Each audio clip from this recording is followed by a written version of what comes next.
আমরা এবার জান্নাতে ঢুকবো। সব জান্নাতীদেরকে নিয়ে আল্লাহ তাআলা বলবেন, ও ফেরেশতারা, আমার জান্নাতীদেরকে তোমরা জান্নাতে নিয়ে যাও। ফেরেশতারা পেছন থেকে সবাইকে নিয়ে জান্নাতে ছুটবে। জান্নাতীরা আনন্দের চোটে ছুটবে আর ছুটবে। ছুটতে ছুটতে ছুটতে ছুটতে হঠাৎ করে বিশাল একটা ওয়েলকামিং রিসিপশন গেট পেয়ে যাবে, নাজ নেয়ামতে ভরপুর, এত চমৎকার জায়গা। এই জায়গাটারে জান্নাতীরা দেখে জান্নাত মনে করে ওইখানেই বসে যাবে।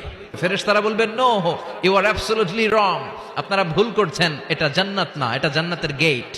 জান্নাতীরা আবার এই জায়গা ছেড়ে হাঁটতে শুরু করবে। হাঁটতে হাঁটতে হাঁটতে হাঁটতে দ্বিতীয় ওয়েলকামিং রিসিপশন গেটের সামনে এসে, যে এইটা তো জান্নাত না হয়ে পারেই না, কারণ এইটা আগেরটার চেয়ে অনেক বেশি সুন্দর।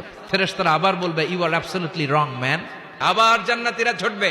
যেতে যেতে যেতে যেতে 3 নাম্বার গেটের সামনে আসবে। এবার 100% নিশ্চিত। ফেরেশতারা বলবে, না, ভুল করছেন, এটাও না, জান্নাত সামনে। 3 নাম্বার গেট পেরিয়ে সব জান্নাতীদেরকে নিয়ে ফেরেশতারা আসল জান্নাতের দরজায় আসবে। আসল দরজা দিয়ে যখন জান্নাতের ভেতরে জান্নাতীরা ঢুকবে, জান্নাত দেখে তারা অবাক। সব মানুষগুলো আনন্দের চোটে তাদের মুখ দিয়ে একটা শব্দ বের করবে, শব্দটা হলো আলহামদুলিল্লাহ।